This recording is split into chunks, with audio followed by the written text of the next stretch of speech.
شكرا سيد الرئيس. Thank you. Thank you, Mr. President. At the outset, I would like to express our thanks and appreciation to Ms. Albanese for preparing this report in spite of difficulties and constant threats. Lastly, from the U.S. mission in New York, accusing her of anti-Semitism. The same happened with former SRs, the ICJ, the ICC, the UN, the EU, and several U.S. universities. In fact, anti-Semites are those who support the genocidal government.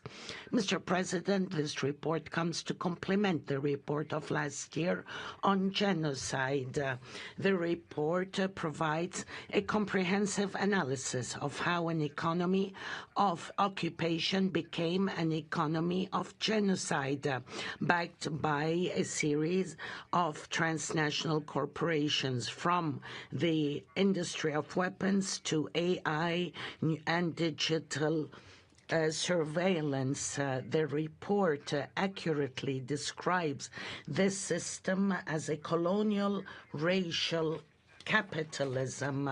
The report also refers to the fact that impunity and lack of accountability is what allowed this regime to continue its brutality.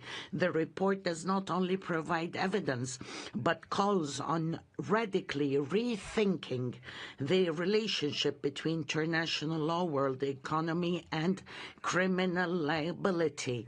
It holds states accountable and legally responsible of non-compliance. In the past 20 months, over 200,000 Palestinians were killed or wounded.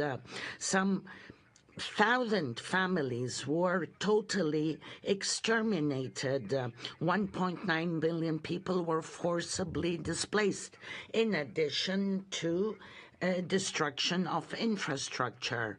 In spite of the calls to allow humanitarian access through recognized UN mechanisms, especially UNRWA, the occupying force still refuses access and insists on using starvation as a weapon against civilians.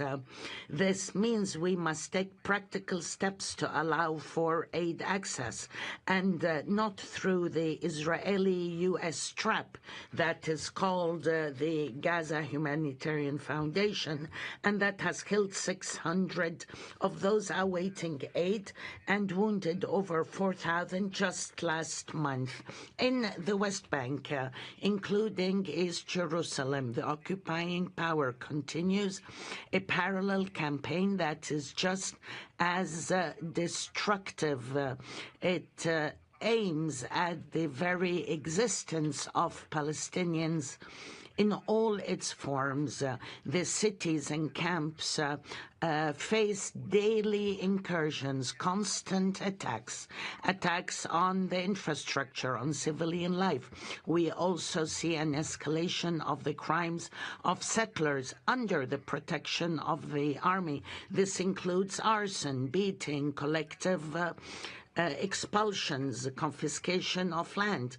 Only yesterday, 140 homes were destroyed in Tulkarem by the occupation forces, in addition to what we see in Jerusalem, and a threat to annex the West Bank only yesterday, in spite of the decisions of this council, the GA and the Security Council, in spite of the provisional measures called for by the ICJ, the occupying power continues its genocide.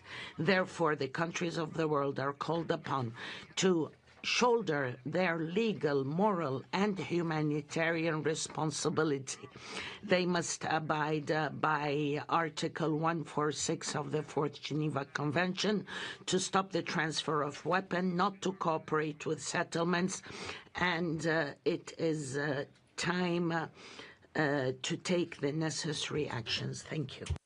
Merci. Je donne à présent.